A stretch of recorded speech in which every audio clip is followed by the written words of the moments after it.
ಗೆಳೆಯರು ಹಾಡಲು ಯಾರೂ ಇಲ್ಲ, ಕರೆಯುವನೆಂದು ವೇಳೆಯನೆಲ್ಲ. ಬಾಬಾ ನನಗೂ ಹಾಡಲು ಕಲಿಸು, ಬಾಬಾ ನನಗೂ ಹಾಡಲು ಕಲಿಸು. ಅವ್ವನು ನೀರಿಗೆ ಹೋಗಿಹನು, ಅಪ್ಪನು ಪೇಟೆಗೆ ಹೋಗಿಹನು.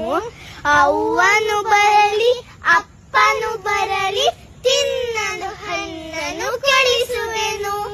ನನಗೂ 2 ರೆಕ್ಕೆಯ ಹಚ್ಚು, ಹಿಂಗಡೆ ಬಣ್ಣದ ಹುಚ್ಚವ ಚುಚ್ಚು. ನೆತ್ತಿಯ ಮೇಲೆ ಹಚ್ಚವ ಹಚ್ಚು, ಮೆಲ್ಲನೆ ಮೇಲೆ ಹಾರುವ ಹಚ್ಚು. ಅಲ್ಲಿಂದಿತ್ತ ಇಲ್ಲಿಂದ